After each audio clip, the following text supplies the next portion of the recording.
Hi, I'm Matt. I work at the Arctic Institute of North America here at the University of Calgary, and I'm a historical climatologist.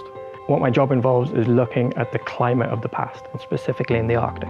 I do this through looking at the surviving logbooks from old ships that used to sail to the Arctic 200 years ago.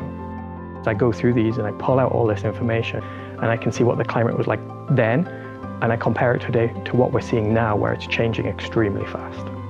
I love my job, it's super cool. I get to go around the world, I get to investigate really dusty archives and museum basements, but I also get to go to the Arctic and I get to visit the places where these ships used to sail.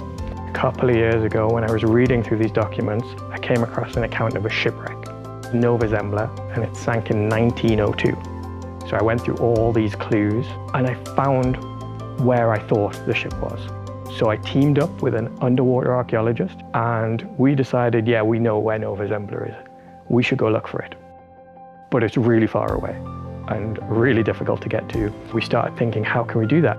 And there was a cruise ship that was going to go right past where we wanted to be, full of tourists looking at polar bears and icebergs.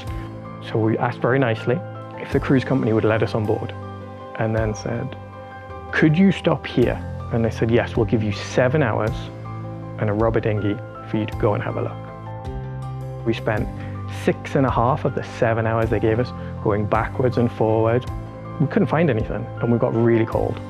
We had about 30 minutes left and I looked through the binoculars and I saw a piece of wood on the beach. You don't get wood in the Arctic. Trees do not grow in the Arctic. The ground is frozen.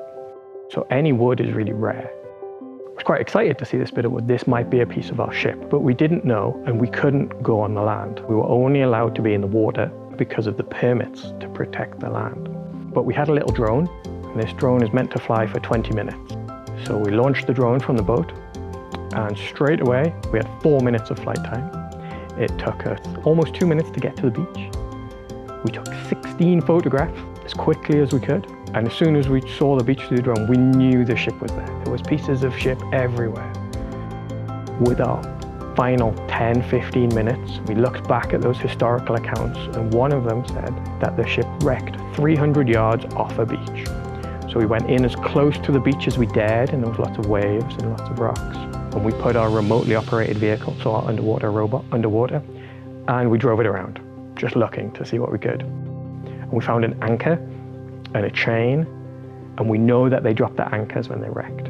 So it was really exciting for like 30-40 minutes, and then we had to leave and we had to get back on the cruise ship and we had to go to Greenland and then fly all the way back to Calgary.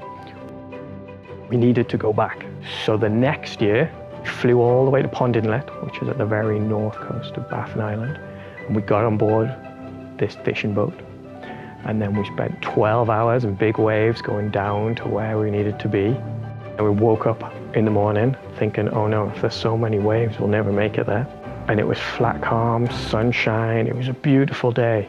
Got onto the beach, this time we had permission, and we surveyed the whole beach, and there were thousands of pieces of shipwreck, including carvings which we matched to paintings from Nova Zembla. Really this lost piece of history that's going to tell us so much about how Canada evolved and became how it is today. The Arctic is still so unexplored, there's still so much to find. And that might be shipwrecks, that might be knowledge of glaciers and climate change and how the animals are adapting. There's so much to do, and we need more scientists and more researchers in the future to do that.